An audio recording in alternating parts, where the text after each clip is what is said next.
मैं एक डिसअपॉइंटमेंट के साथ आज वीडियो स्टार्ट कर रही हूँ। इसमें जो वीडियोस हमारी क्लास के बच्चे भी देख रहे होंगे वो भी ध्यान से देखेंगे, ठीक है। मुझे डिसअपॉइंटमेंट इस चीज़ की हुई कि आप कोचिंग ज्वाइन कर ले रहे हैं बट आपको सिलेबस ही क्लियर नहीं है, प्री एंड मेंस का नहीं है। देन ठीक है, प्री में एक बार को आप हिस्ट्री, ज्योग्राफी, पॉलिटी, इकोनॉमी और करंट अफेयर्स से प्री कर ले रहे हैं। मेंस के लिए क्या मतलब, मेंस आंसर राइटिंग कर रहे हैं और उनसे GS2 के सब्जेक्ट्स के बारे में पूछे तो किसी को नॉलेज ही नहीं है। तो इसके लिए मैं कहना चाहूँगी सबसे पहले आप सिलेबस क्लियर करिए। अगर आपको सिलेबस ही क्लियर नहीं होगा तो अभी जितना भी एग्ज़ामिनर का फोकस है वो करंट बेस्ड क्वेश्चंस पे है, चाहे वो प्री के लिए हो, मेंस के लिए हो या इंटरव्यू के लिए हो। तो अगर आपको क्लियर ही नहीं होगा कि हमारे सिलेबस में क्या है तो आप कैसे डिफ़ाइन करेंगे कि करंट अफेयर्स का टॉपिक किस सब्जेक्ट से रिलेट कर पा रहा है। तो मैं ना जितनी भी वीडियोस हमारी आंसर राइटिंग की हम कर रहे हैं उसमें सबसे फर्स्ट स्टेप अब मेरी ये रिस्पॉन्सिबिलिटी है कि मैं आपको सिलेबस क्लियर करूँ। आज थोड़ा इतने शॉर्ट में करेंगे, देन वन सब्जेक्ट बाई मतलब एक एक सब्जेक्ट को मैं कितने डीप में मैंने खुद के लिए किया था मैं वैसे करने की कोशिश करूँगी ताकि मैं फुल्ली हेल्प कर सकूँ आपको। और आई होप कि आप ये रिवाइज़ करेंगे, इनको नोट कर लीजिएगा, ठीक है। सबसे पहले यूपीएससी हो या फिर पीसीएस, मैं बताना चाह रही हूँ UP PCS, UP Uttar Pradesh का और मध्य प्रदेश का, मैं है ना, बिहार में भी सिलेबस। सबसे पहले तो ये यूपीएससी का एक सिलेबस ले लिया हमने। ऐसे पेपर कंपलसरी पेपर है, हिंदी हो या इंग्लिश, है ना। हिंदी इंग्लिश दोनों कंपलसरी पेपर होता है एक ऐसे पेपर। सबसे ज़्यादा कन्फ्यूज़न बच्चों को ना क्लास में इन सब चीज़ों का होता है। जीएस फर्स्ट में कौन सा आता है, जीएस, वो कन्फ्यूज्ड रहते हैं। GS3, GS4, ठीक है। ऑप्शनल यूपीएससी में अभी भी ऑप्शनल चल रहा है जिसमें कोई भी एक सब्जेक्ट करते हैं और उसका 2 पार्ट में हो जाता है, 5 एंड 6, है ना। और अगर आप पीसीएस, यूपी पीसीएस ले रहे हैं तो उसमें जो है यूपी स्पेशल हो जाता है 2 पेपर, और एमपी में भी अभी ऐसा ही चल रहा है, ठीक है। तो सबसे पहले जीएस फर्स्ट पेपर, इसमें आता है इंडियन हेरिटेज एंड कल्चर, मतलब art and culture. Second history, ancient, modern, medieval. Geography में आ जाएगा आपका इंडियन ज्योग्राफी भी आ जाएगा और वर्ल्ड ज्योग्राफी भी आ जाएगा। इंडियन सोसाइटी, तो देखिए 1 2 3 4 4 पे जीएस फर्स्ट में 4 सब्जेक्ट्स हो गए। GS2 में governance, constitution, polity, social justice, international relation. 1 2 3 4 5 subjects GS2 में हो गए।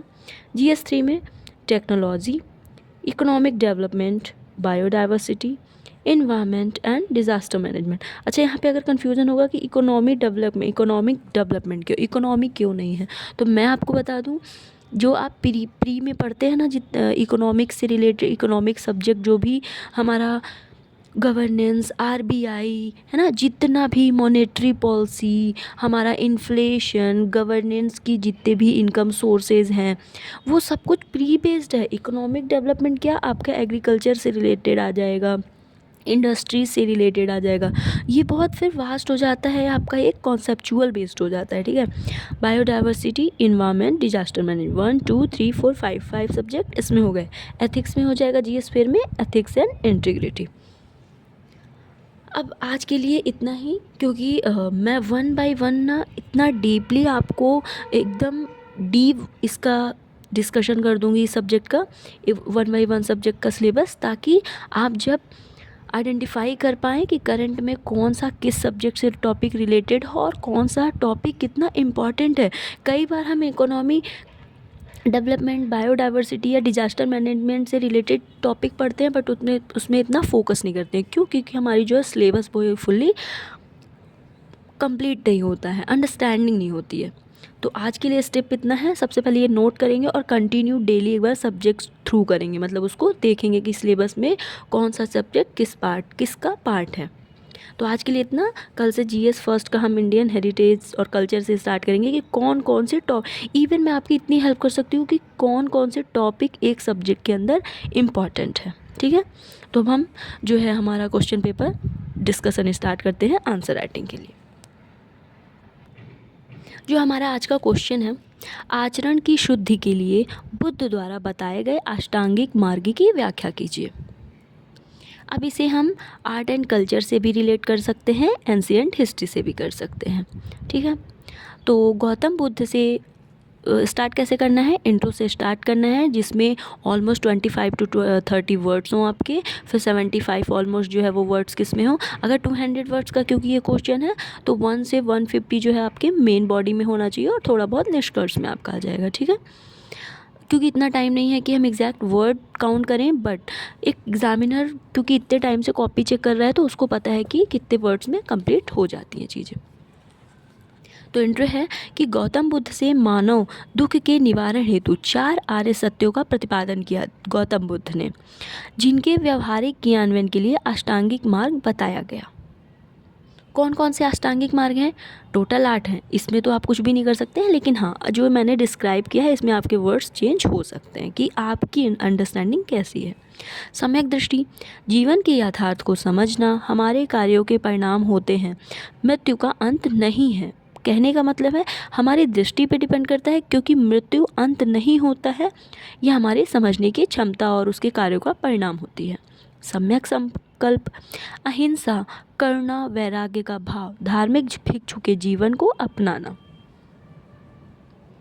थर्ड है सम्यक वाक, असत्य, कटु एवं निंदात्मक वाणी से परहेज करना। सम्यक कर्मांत, अहिंसा, चोरी न करना, नैतिक आचरण। सम्यक आजीविका, शुद्ध एवं नैतिक साधनों से जीवन यापन। सम्यक प्रयास, बुरे विचारों पर नियंत्रण। वर्ड से ही चीज़ें क्लियर समझ आ रही हैं, अब जैसी आपकी अंडरस्टैंडिंग हो वैसा आप एक्सप्लेन कर सकते हैं। सम्यक दृष्टि सम्यक स्मृति, चेतन एवं सजग जीवन। सम्यक समाधि, ध्यान द्वारा चित्त की स्थिरता। अतः अष्टांगिक मार्ग व्यक्ति को आत्मसंयम, करुणा, नैतिकता की ओर प्रेरित करता है। आज के भौतिकवादी एवं तनावग्रस्त समाज में यह मार्ग व्यक्तिगत आचरण सुधार तथा सामाजिक समरसता के लिए प्रासंगिक है। आई होप कि क्लियर होगा। अब हम आते हैं नेक्स्ट क्वेश्चन पर, जो है हमारा करप्शन से रिलेटेड, जो कि किसी भी सिस्टम का मेन पार्ट बन चुका है। समाज में भ्रष्टाचार को रोकने के लिए आपके अनुसार क्या कदम उठाने चाहिए, व्याख्या कीजिए। अब इसने बोला है कि आपके अनुसार, मतलब एक नॉर्मल पर्सन के विज़न से नहीं, आपकी जो दृष्टि होना चाहिए एज अ सिविल सर्वेंट, आपकी जो है वो सॉल्यूशंस होने चाहिए। सॉल्यूशंस कैसे होने चाहिए? हमें भी कभी भी गवर्नमेंट के अगेंस्ट में चीज़ें नहीं बोलनी है, क्योंकि हम सिविल सर्वेंट हैं, हम भी गवर्नेंस का पार्ट हैं, तो हमें गवर्नमेंट की जो भी स्टेप्स हैं उनको भी फॉलो करना है और उनको एक अच्छे वे में बताना, पॉजिटिव वे में बताना है, क्योंकि हम गवर्नमेंट और नॉर्मल लोगों के बीच का एक ब्रिज बनते हैं, हम सिविल सर्वेंट होते हैं। तो स्टार्ट होता है कि भारत सरकार द्वारा भ्रष्टाचार के खिलाफ जीरो टॉलरेंस की प्रतिबद्धता को अपनाया गया है। अब जैसे कि मैंने हाईलाइट किया ताकि वो चीज़ आपको इम्पॉर्टेंट समझ आए, आपके लिए आंसर राइटिंग में इस चीज़ का ध्यान रखना है। सबसे पहले सिर्फ एक ब्लू पेन यूज़ करना है, कोई भी इम्पॉर्टेंट पॉइंट होता है उसको अंडरलाइन करना है, जैसे मैंने अंडरलाइन किया है, ठीक है। इसके बाहर में कोई भी एक वर्ड भी नहीं होना चाहिए, माइनस मार्किंग होती है, और वर्ड्स लिमिट भी होनी चाहिए ऑलमोस्ट। इन चीज़ों का ध्यान रखना है। तो स्टार्ट होता है आंसर। मैंने एक ग्राफ, एक फिगर बनाया है, आपको समझा पाऊँ। एक नॉर्मल पर्सन होता है, उसके जीवन का नौकरशाही, मतलब एक जॉब के लिए भी अप्लाई करता है, वो एक एंटरप्रेन्योर, उद्यमी भी बनता है, एक राजनेता भी बनता है। और भ्रष्टाचार का जो है चक्र वो कैसे कैसे काम करता है, मतलब नागरिक ही वोट देता है और चुनाव होता है, उसके बीच का करप्शन, एक एंटरप्रेन्योर बनने के बीच का करप्शन, जैसे कि आप अपनी जो भी रजिस्ट्रेशन वगैरह है कितना क्लियरली करवा पाते हैं, कितने कम टाइम में, तो उसमें क्या करप्शन काम कर रहा है या नहीं, इससे तो कोई भी अनभिज्ञ नहीं है। नौकरशाही, तो एज अ सिविल सर्वेंट जो है आपको सॉल्यूशंस देने हैं, तो हम स्टार्ट कर रहे हैं। ये आप पे भी डिपेंड करता है कि आपको कैसे देना है ना। मैं एक एग्जाम्पल टाइप का है, आपको एक बेहतर मतलब चीज़ें बताने के लिए तरीका है ना। तो भ्रष्टाचार को रोकने हेतु कदम,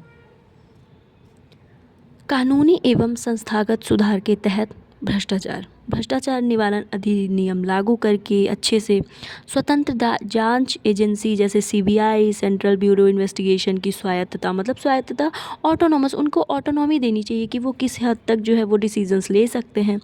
लोकपाल, लोकायुक्त की भूमिका बढ़ाना। प्रशासनिक सुधार, कौन कौन से प्रशासनिक सुधार हो सकते हैं, आप इनमें और भी ऐड कर सकते हैं, मेरा बताने का तरीका ही ऐसा है। सेवाओं का डिजिटलीकरण, लाइसेंस प्रक्रिया का सरलीकरण, क्योंकि अगर लाइसेंसिंग बहुत आसान हो जाएगा तो करप्शन थोड़ा हटेगा। फिर आता है पारदर्शिता और जवाबदेही, मतलब ट्रांसपेरेंसी और अकाउंटेबिलिटी। ये तो सबसे इम्पॉर्टेंट पार्ट होता है किसी भी एक सिस्टम का, वो छोटा सिस्टम भी हो सकता है, बड़े लेवल का भी सिस्टम हो सकता है। आरटीआई का राइट टू इन्फॉर्मेशन का सुदृढ़ीकरण, परफॉर्मेंस ऑडिट, राजनीतिक सुधार, चुनावी फंडिंग में पारदर्शिता। आपने करंट अफेयर्स में सुना होगा कि जो फंडिंग है क्लियर ही नहीं हो रही है कि वो फंडिंग इतनी ज़्यादा कहाँ से आ रही है, तो कहीं ऐसा तो नहीं कि ये ब्लैक मनी को वाइट मनी बनाने का तरीका हो, तो ये सब की पारदर्शिता आवश्यक है। अपराधीकरण पर रोक, अपराधीकरण मतलब राजनीति में आपने देखा होगा कि अगर बहुत सारे करप्टेड लोग, बहुत अपराधी भी एज अ नेता बनते हैं, तो कोशिश की जाए कि जो हमारे नेता होते हैं वो साफ वाइट वर्किंग वाले होने चाहिए। आचार संहिता कड़ाई से पालन करना, इलेक्शन के पहले आचार संहिता लगती है ताकि लोग अपनी एडवर्टाइजमेंट ना करें, तो उस चीज़ पे भी अच्छे से ध्यान देना। नैतिकता, सिविल सेवक एथिक्स की ट्रेनिंग, सिविल सेवक को एथिक्स की अच्छी बेहतर ट्रेनिंग देकर।